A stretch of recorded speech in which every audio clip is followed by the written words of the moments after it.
biggest, this isn't what it looks like. Story 1. One day after getting into my car to go to work, I was waiting for my chance to pull out into traffic. A yellow Jeep passed by with enough of a gap behind it for me to pull out and follow. Across the next 90 minutes of the commute, as I was just driving along jamming out to my music, I'd occasionally realize that I was suddenly behind the yellow Jeep again. I didn't really think anything of it besides note the coincidence and just kept driving. Well, this Jeep takes my exit, then the side road I am taking, then the back road I'm taking. All of this with me right behind it. Well, as it turns out, we both work at the same facility, and you have to show your ID to the guards when you enter, or they won't lift the bar out of the way. As we are in the final stretch to the facility, the Jeep just floors it down the road and screeches into a stop next to the guard shack. The woman driving the Jeep is emphatically gesturing at me and talking to the guard from inside her car as I pull up. I realized what happened and just chuckled as I pull out my ID and give my usual, "Hey Frank, how's it going? Have a nice day," type of greeting to the guy who was struggling not to laugh as he lifted the bar for me to just drive on by. This was a defense contractor, and I'm sure she thought something nefarious was going on, when it turns out that we just work in the same place. As another story, partly for why we'd never seen each other's cars before, the facility we work at is massive with somewhere around 1,000 to 2,000 people working at it, if I recall correctly. My usual thing when I arrive, since I have to roll my window down and show my ID to the guards anyway, is to, as I said, "Hey, how's it going? Have a nice day." And when leaving, if I pass one, "Have a good night?"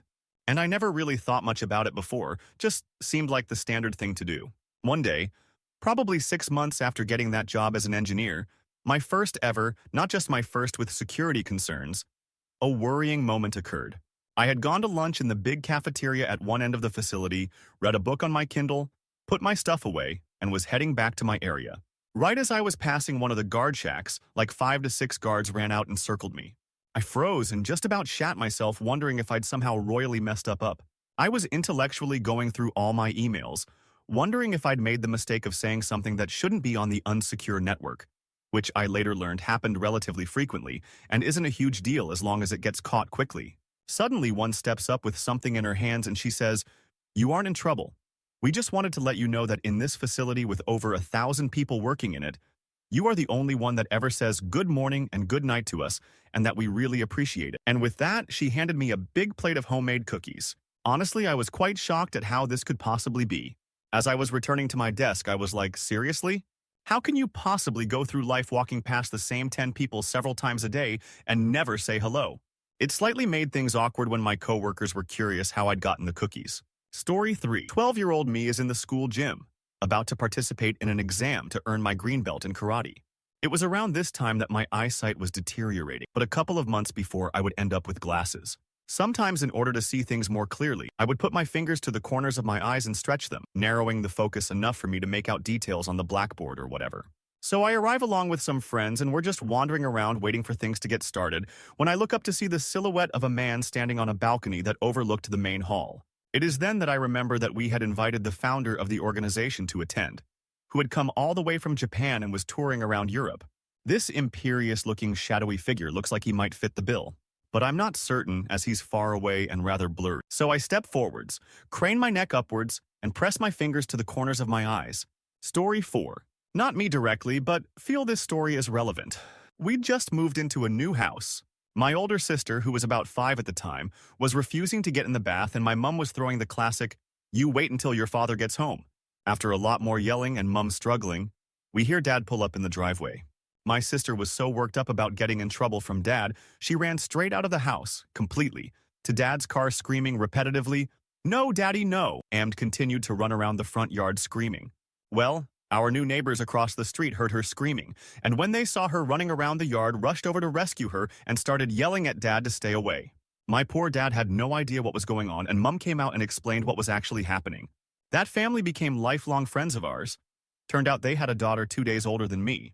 We're still best friends, and our families have adopted each other as second families.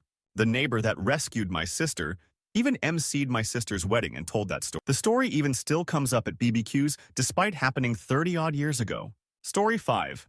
I was having a wank one time when my girlfriend suddenly opened the door. Now, she doesn't care that I watch prohibited photos and jerk off, but my instinct when the door suddenly opens is to close the prohibited photos and put my banana away.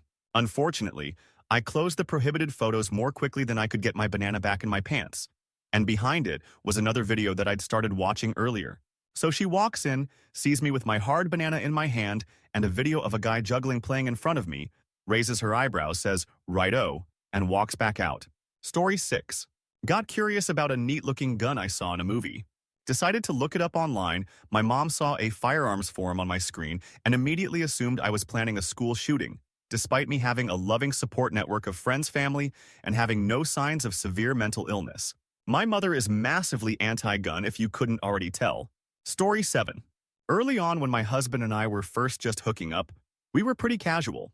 His job took him out of town for weeks at a time, and we weren't exclusive. Cow happened, and I ended up between places for a few weeks and stayed at his apartment with my dog. My dog also had a skin condition going on at the time, and he would always sleep with me, especially when my SO wasn't in town. So he would leave little skin scabs on the sheet. Super gross. When my SO came back to town, I'd always reassure him how I made sure to wash the sheets before he came home. It was a few hitches in before he pointed out how that sounded to him, like I was bringing dudes to his place to bang or something, lol. Story 8. I was in a parked car in the lot of our local baseball stadium. It was family day, and there was lots of tailgating and games for the kids. I was breastfeeding my infant daughter in the driver's seat. I had put a baby blanket in the window to block the sun from her face. Two boys, about 10 to 12, walked past my car and tried to look into the window. I heard them yelling to their dad, from outside my blanket-covered window, that I was doing sweets in the car. I have no idea what made them think that. Their dad, a cop, came over and beat on the window, demanding that I open up. My husband, who is also a cop, came running over after seeing this big dude beating on our car. Meanwhile, I had unlatched the baby, covered myself, and rolled down the window. The first cop dad was so embarrassed, and the kids were shouting. I was upset. The baby was squalling with interrupted meal rage, and my hubs was yelling at everyone. Then stadium security showed up. Good times. Story 9. In college, I legitimately had a very persistent itch on my groin area that had bugged me the entire day. When I got home, I sat down to try and check it out. It was just an irritated spot from me shaving. My roommate got home early that day and walked in on me with my pants down and banana out while Days of Our Lives was on TV. Story 10. I was in class and bored, so I started scribbling furiously on the underside of my desk with my pen in my own little daydream. I then snapped out of it, looked up, and the whole class is looking at me like I was... Story 11. So my family is a bit... My sister was a teen mother, and my mom had a late surprise pregnancy at 41. My brother is actually younger than his niece by 2 years. When he was just a baby, he picked up a toy truck and clocked my niece with it, giving her an eye. The next day, at preschool, the teacher asked my niece what happened. She nonchalantly replied, "My uncle hit me." When my sister arrived to pick her up, the teacher was waiting and asked her about it. She was very relieved to meet the uncle in question, my toddler baby brother, and realize he wasn't a grown man. Story 12. I wanted to know how bombs worked. What is an explosion? So I Googled how to make bombs. Dad wasn't happy when he went to check his email. Edit. My dad didn't get an email about it. He went to check his email, and when he clicked the search bar in Google to type Hotmail, it went how to make bombs in the previously searched list. Story 13. When I was a kid, 16-year-old, my family would have me take my older siblings' children to the grocery. Being 16 and having a toddler around the grocery store was wildly uncomfortable. From, "Where's the baby's mother?" to, "Oh, bless your heart, you're just a kid. This isn't what it looks like. Mind your own business, and yes, Grandma, I saw you giving me the stink eye." Story 14. Two guys I knew at a high school graduation party, families and cow in attendance, went to the bathroom rail out some blow. When they stepped out, the homo, aka the graduating kid's dad, was waiting to use the restroom and was looking at them and said something along the lines of, "You doing some boy cow in my house?" One of the guys, in their infinite wisdom, responds, "No, we weren't doing anything like that. We were doing blow," prompted them getting kicked out of the house. Story 15. I, 44 million, once ended up in the grocery store checkout line with a cucumber, a bottle of wine, and a jar of Vaseline. I didn't really consider what it must have looked like until the 16-year-old young lady cashier asked if I had a big night planned. Story 16. This actually happened yesterday, super uncomfortable. More of a, this isn't what it sounds like. But our professor was asking us what we thought, as children, when our parents fought. When he said this, it sparked a specific memory of my dad, drunk, probably slightly buzzed. But I was really little, so I took my older, wiser sister's word and was extremely worried that my dad was going to beat my mom. He obviously didn't and has never and will never hurt my mom. But for some reason, this memory popped in my mind even though they weren't even fighting. To make matters worse, a few minutes later, he was like, "Let's take a break, that was some pretty heavy stuff." Talking about family can be surprisingly emotional. He's never given us a break mid-lecture before. Story 17. So in San Antonio back in the early 90s, they had a cable channel designated as public access. And there was a block of programming that could be used by pretty much anyone willing to send in a videotape. Think of it as what people did before YouTube. One show that took advantage of this opportunity called themselves Worst Show. Just a couple of guys trying to be entertaining in various ways. Talking at the camera in their living room, going out in the field to random things with a shotgun, playing in their garage band. One time they revealed how to make a bomb with a plastic bottle and aluminum and whatnot, and got in serious trouble over that. But instead of toning things down, they spent much of the next episode having little skits where they always found ways of referencing the bomb from the earlier episode. Point is, the show was usually pretty amusing. Well, one evening I was watching the show. It was usually something like midnight when it came on, and for grins they decided to play a clip of a Yoko Ono music video. During this clip, Yoko Ono was inexplicably moaning as though having intense close relationship. I suppose this is actually not unexpected of her showmanship. Well, lacking any context whatsoever, it sounded exactly like a "oh." And that was the moment my mother randomly decided to see what I was watching. I'm pretty certain my hasty explanation was not taken seriously. Story 18. Now, I usually do not use my autism as an excuse. I'm sorry, but this one moment was just an autistic moment. I had to get investigated for this. Thankfully, I was proven innocent. First off, to give context, I hated seeing my little stepbrother run around the house. I did not want him around me, and it was awful. Second, I wasn't that much of a close relationship person. Did not see it as that great of a thing, and I found no attraction in people. My relationship with my stepmom is just generally not very strong, so I could see why she would not trust me at all. Finally, I'm not allowed in the parents' room without permission. Of course, my impulsiveness at the time overtook their set boundaries. So I walk out of the bathroom, and I see my little stepbrother completely butt on the bed in the master bedroom. He asked me to help him find his swimsuit. At this moment, I saw a win-win situation without even thinking about the rule opposing entering the room. I could help him out, and he won't be any. Sounds good to me. I walk into the room and help searching around. I then ask him to describe the swimsuit. At this point, walking in would look really sketchy. I, not paying attention, was looking down at him beside the bed. My stepbrother, butt peach, laying on the bed talking to me.